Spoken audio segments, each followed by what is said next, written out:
Connaissez-vous le VTT ou encore le déodorant Black and White lancé par Nivea en 2013 et qui est considéré comme un des plus grands succès de la marque depuis 10 ans.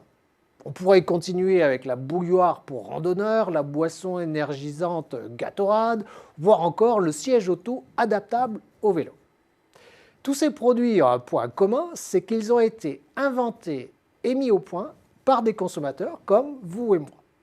Pratiquement tous les marchés de grande consommation et industriels sont impactés par ce type d'innovation.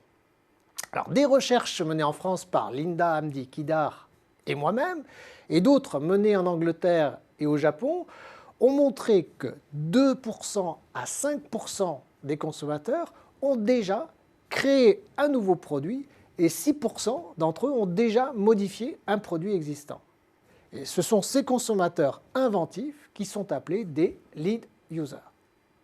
Qu'est-ce qu'en fait un lead user? Alors ce concept n'est pas neuf.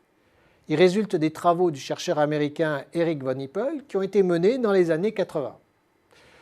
Un lead user, c'est un consommateur qui exprime bien avant les autres des besoins dans une catégorie de produits ou de services. Pourquoi? Tout simplement parce qu'il rencontre des problèmes spécifiques qui ne sont pas satisfaits par les produits actuellement disponibles sur le marché. C'est un passionné bien inséré dans son écosystème qui lui permet d'avoir accès à un réseau d'expertise qui va lui offrir des compétences techniques nécessaires pour résoudre ces problèmes. Quel est l'intérêt du lead user pour l'innovation marketing? Eh bien, l'intérêt majeur, c'est que les attentes des lead users sont précurseurs de celles des autres consommateurs. En d'autres termes, leurs besoins anticipent les futures tendances du marché. Et bon nombre de produits imaginés et conçus par le lead user seront des futurs succès commerciaux. Alors, ce qui est aussi intéressant, c'est que les recherches montrent que les idées et les réalisations des lead users sont plus performantes que celles qui ont été créées et imaginées par les consommateurs ordinaires.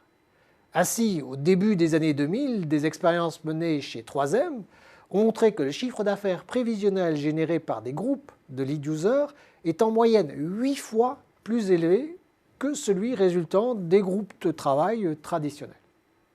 Comment repérer ce lead user? L'identification se fait à partir de questionnaires standardisés. Ceux-ci comportent des propositions pour lesquelles les répondants expriment leur degré d'accord ou de désaccord. Et pour chaque répondant, on calcule un score global en additionnant les réponses, puis on les compare à des seuils critiques qui ont été calculés sur la population de référence. On admet par convention que les 10% supérieurs révèlent l'existence d'un lead user dans la catégorie de produits. Ainsi, tout consommateur qui a un score supérieur ou égal à cette limite est qualifié de lead user.